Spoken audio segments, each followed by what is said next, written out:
What's up, people? I'm Tangy Nacho here with another Overwatch League weekly recap. This week was Season 2, Stage 1, Week 2. Every Tuesday I recap the previous week in the Overwatch League by going over all the scores, showing off some highlights, and discussing what the results mean for the overall standings. If you want weekly Overwatch League updates, then be sure to subscribe and never fall behind. I'll also be doing predictions for the upcoming weeks on Wednesdays, so come back tomorrow and join the discussion. Alright, so now without further ado, let's jump into this recap. The first match of the week was a nail-biter between the Washington Justice and the London Spitfire. Justice came out super strong taking the first two maps, but London was able to bring it back for the reverse sweep. It was so insane because London was on the verge of falling off pretty hard if they took this loss, but they turned it around and now they're looking more like the Spitfire we remember from last season. Then things just kept getting better on Thursday because the Florida Mayhem came out with a 2-1 victory over the Philadelphia Fusion. This is the team that got completely stomped by Atlanta Reign in Week 1, and now they're taking down the Philly Fusion? All I can say is if things stay like this, we're in for a wild ride this season. It feels like any team has a legitimate shot at winning against any other team, and it's awesome. Speaking of wild rides, nobody really knows what to think of the Dallas Fuel right now. Half their matches they look incredible, and the other half they're getting 4-0'd like they did this week against Guangzhou Charge. Not really much to say here, it was kind of a slaughter.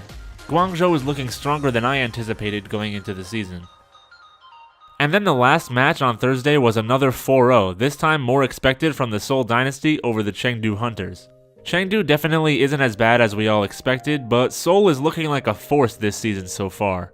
Fisher hasn't let up yet, and I don't think he will anytime soon. Moving on to Friday, we started off with the Atlanta Reign versus Toronto Defiant.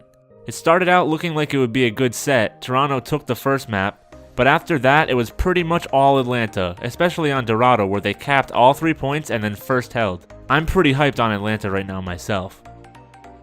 Then we did get a super close match between NYXL and LA Valiant. The individual maps were sort of blowouts for whichever team happened to win, but the match as a whole was back and forth. Valiant won, then New York won, then Valiant went up 2-1, then New York tied it up and forced a map 5, but in the end NYXL took the win, which was kind of a disappointment but pretty much expected. And now we finally get to the big one. For the first time ever, after 42 straight losses, the Shanghai Dragons finally got a win in the Overwatch League.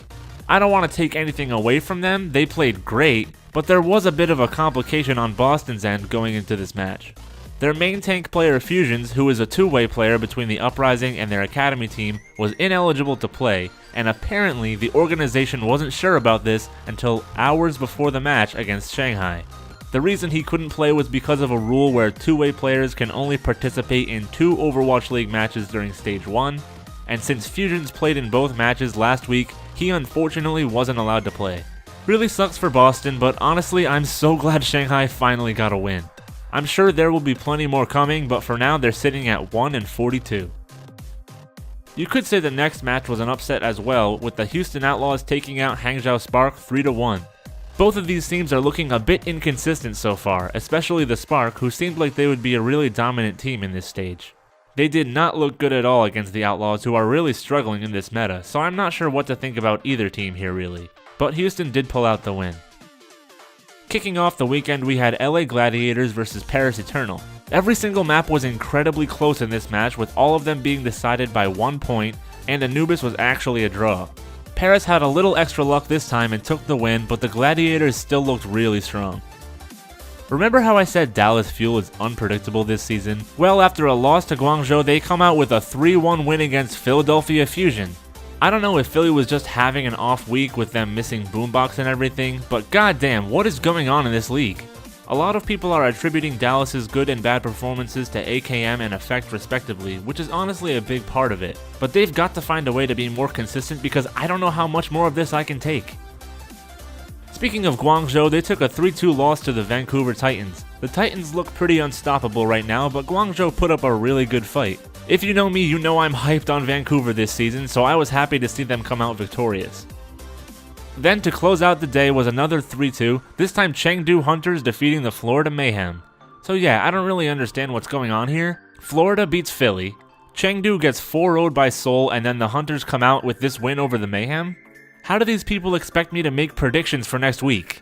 Well, I guess I shouldn't complain. This is some amazing Overwatch.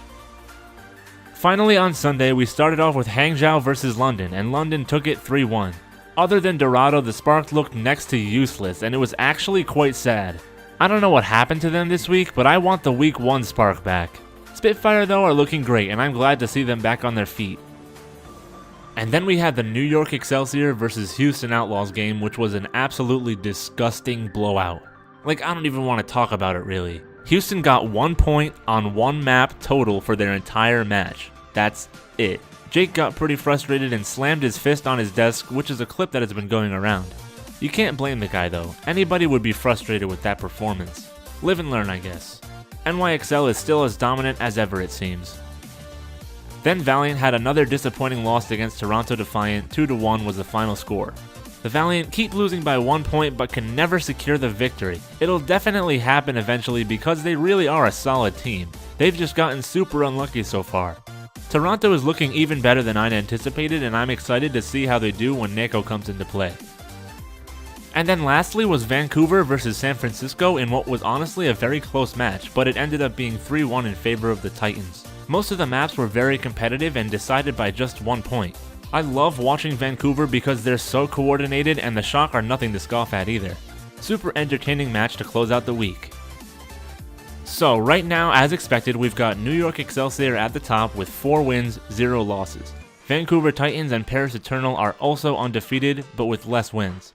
Most of the other teams are sitting at 1 or 2 wins with 1 or 2 losses, except for the bottom 3, which are Washington Justice at 0-2, Houston Outlaws at 1-3, and LA Valiant at 0-3.